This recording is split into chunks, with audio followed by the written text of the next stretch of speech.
Your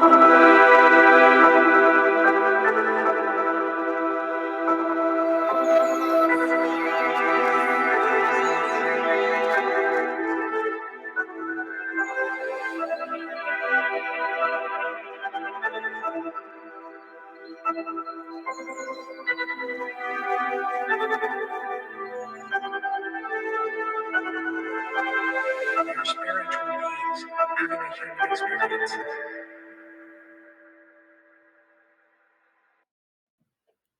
Welcome, Spirit Bus 33 fam. Thank you. Thank you for being here. Episode number 40. It's exciting. Thank you. I have a lot of gratitude for everyone that has been dipping into my reality for taking a little seat on the bus and going on a quick journey. I try to make the episodes fairly short for busy lives. But first, I want to just take a moment, if we could, together, as typical, start this little experience out by dipping into the collective consciousness together, connecting to the quantum field, the synergic field, the universal field, whatever language you use. Let's take a moment. Let's program the reality. Let's hijack the algorithm. Take a moment and visualize. Use the colors that align with you. I'm using the yellow and orange, just like the color of the sun, maybe a little blue today. And picture that color of protection, the color representing strength, clarity, connecting to your own unique gifts, third eye open, surrounding you, allowing you to be your most authentic self, allowing you to live out your purpose here. And then imagine that going to all of your friends, your family, your loved ones, so that they too can be protected, can have strength, clarity, so that they're able to step into their own unique gifts, their expression, and then send that out to all of humanity, to all of the realms, to the universe. This collective visualization, if you're studying, certain people, certain frequencies, if you speak this language, you know that this is powerful. So thank you for starting this little journey with me out programming the simulation, so to speak.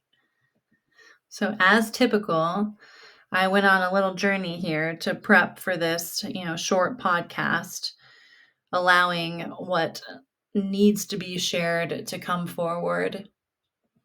Of course, I'm not sharing all of what I discovered, but perhaps dropping a little breadcrumbs. They might be for you. You'll feel it. Isn't that, if you think about it though, what awakened, quote unquote, people knowing that they're having this spiritual awakening, they typically do, as they follow the signs, the synchronicities. And then the more present, the more aware, the more open that you even are to this type of language, to this frequency, the more synchronicities come alive in your awareness, the thinner the veil. So my journey for this week really started in, again, a little bit of a personal space, as it typically does when we're having our own reality here. So it began with the Plunderbun's decision to ban an app. That for me, it has become like a really group, like a like-minded community, a like-minded group of people, a place where I really put myself out of my comfort zone in public for a really long time, since a really long time ago, I should say. So listening to the possibility that this could be, taken away, really kind of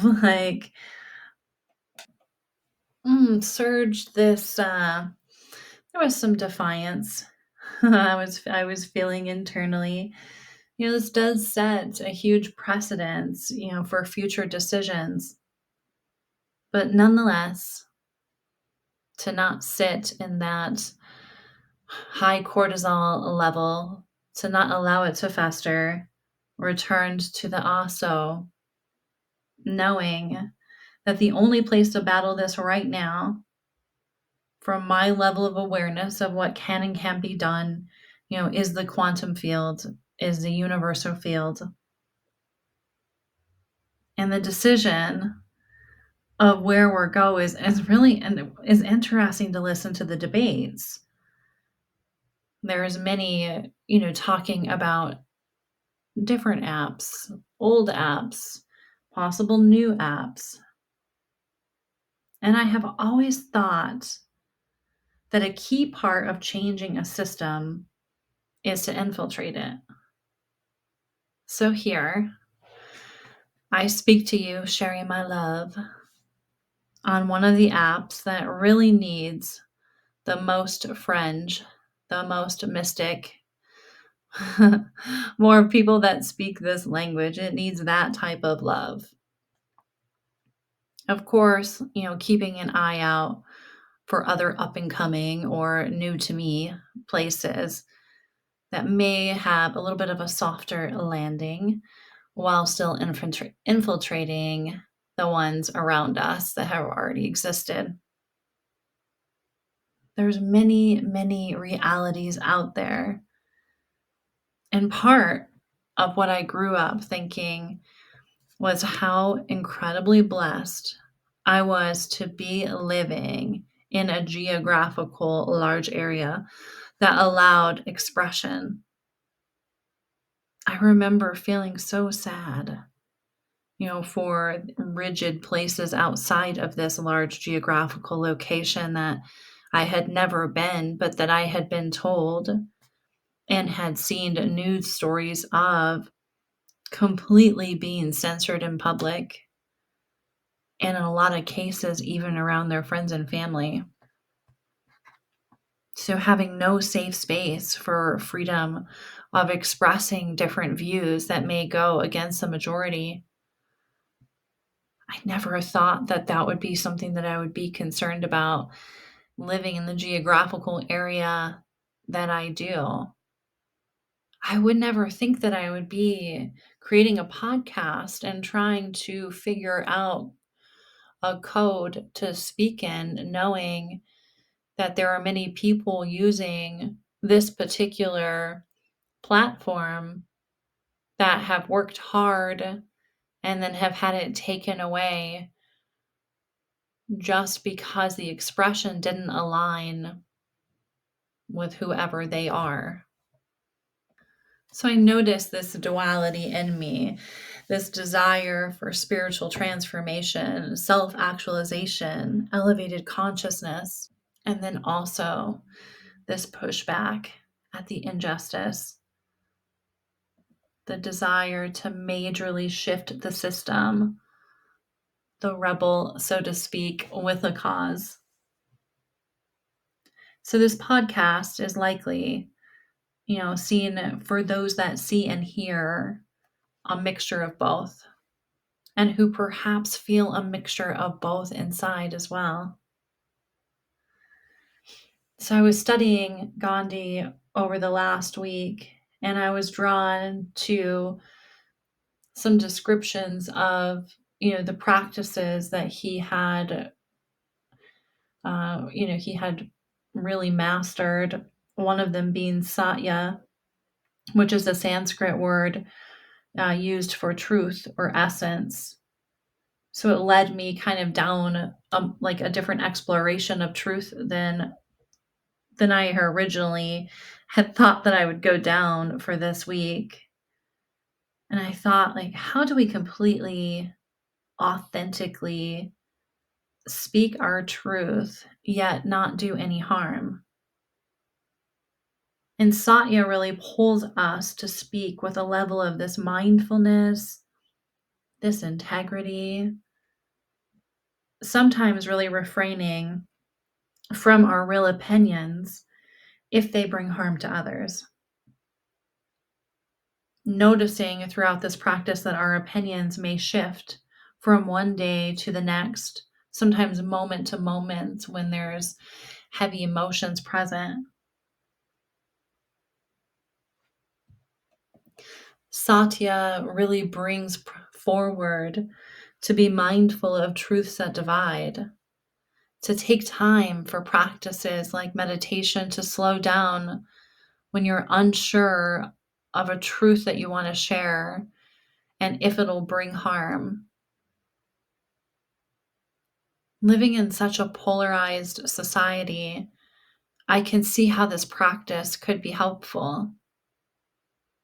A disconnection amongst the working class based on speedy truths that perhaps are parroted from family, news, media, without going inward, slowing down, recognizing one's real truth. Perhaps the recognition of class consciousness, perhaps seeing the wrong classes, similarities versus differences. Spirit Bus fam, we all pay a large percentage of our energy to the blunderbuss, yet we fight each other. First, though, I strongly believe that we need to learn how to not fight ourselves. Well, that takes place learning how to tend to the battle of the mind. I was watching a clip of Joe Rogan and he had Mel Gibson on, and I typically try to stay away from leaning into quoting celebrities. I'm sure this didn't originate from Mel Gibson, but in my own language, he said something I thought was very wise. He described that we are not responsible for our first thought, but we are for our second thought and our first action. A battle of sorts in our minds. It's the place to start, to then be able to lean into connecting with others, to be able to practice satya without the truths or fleeting opinions coming out like flying swords at one another. Calming the mind, calming the mouth. I do, though, really do ponder Gandhi's teachings. Like, can change happen in such a peaceful manner? At times, we have to destroy internal parts of ourselves to make way for more improved, more healed versions of ourselves. Perhaps it's the story that we tell. Perhaps we need to change the story. Maybe we didn't destroy the past versions of ourselves. Perhaps we linked or bridged to a new version, uploaded a new algorithm into our experience. Perhaps the mind and the entire system as a whole needs a new upload. And perhaps the Grinbergs and the Dispenzas of the world are onto something. Maybe through our practices, our sadhana, we can access the collective field and reprogram reality. The meditations offered in J.P. Martinez's books on the Grinsberg's work, well, it has some really great examples of some meditations to do such, and as well as studying Dr. Dispenza. But trusting your intuition, because the person listening to me right now might have internal knowledge, intuition of a completely different way to tap into your limitless abilities. A monk once said, imagine being bitten by a snake, and instead of focusing on healing from the poison, you chase the snake to understand why it bit you and to prove that you didn't deserve it. It's lots to ponder. Making changes, healing, and not chasing the snakes, the traumas that surrounded the injuries. Perhaps there does come a time in which snakes are not allowed to be present in our environment once we come aware that there are snakes there. And to do so, we must not close ourselves off to the possibility of everyone being a snake, but perhaps infiltrating the world with loving consciousness, with a side of rebellious nature towards harm. And maybe we discard the snakes as they surface. A 3-card drawing from the Zen deck. The first card, understanding, is a lot of the cages that we're in, a lot of the limitations, a lot of the limiting belief systems that we have. They're not authentic to us. They're not even about us. They were placed there by our interpretation of the reality, by the reality perhaps not catering to people understanding their strengths. All it takes is following the breadcrumbs, following the synchronicities, following your intuition, leaning into taking time out, put the phone down, put the technology down, study some things yourself. Second card, letting go. Letting go of all of those belief systems that hold you back from your purpose, that hold you back from expressing yourself in the most authentic way. That does no harm. Harm being definitely a word that is different for everyone's reality. Maybe letting go of who you thought you needed to be or who you were told to be. Freedom of expressing yourself in the fullest way possible.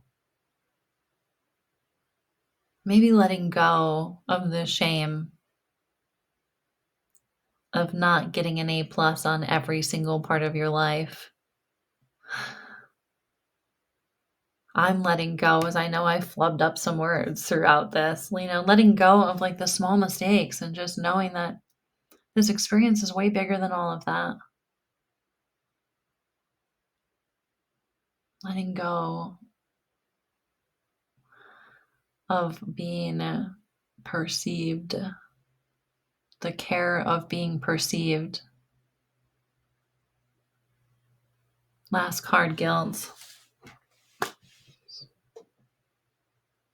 The past, letting go of anything that you feel bad about, mistakes that you've made. If you need to make amends, okay, but then release it. You're a different version of yourself now. You're not the version of yourself, when those things were present in your life. We typically are doing the best that we can with what we have. So if we look back and we feel unsettled with our decisions, it's just knowing we don't have to make them again. And at that moment, that's what felt right. So releasing that as well. Tiny Buddha quote for today, January 12th. Quote by Kim Wilson. I know that one day, when I'm old and dying, I won't regret the things I never had, but I will regret the moments I didn't seize and the adventures and growth I never experienced. So I think it's time to lean in. If you're this far along in the podcast and you've listened all the way through, thank you for taking a seat on the bus. Thank you for understanding the language that I'm speaking. Thank you for being on the same frequency, the same station. But whatever it is for you, it's time to lean in. Create this reality and tap into the quantum, to the synergic, to the universal field, and start taking time to put out, what would you like this to look like? I truly believe if we all carry that practice and we all do that as often as we possibly can, that reality can be shifted internally and externally. So thank you. Thank you, Spirit Bus fam. I appreciate you. Until next time.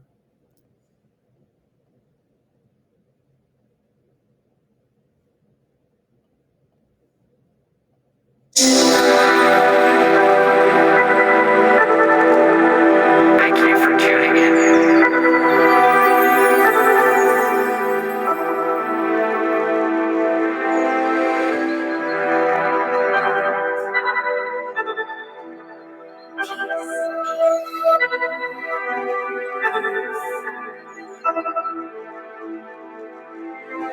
We are spiritual beings having a human experience.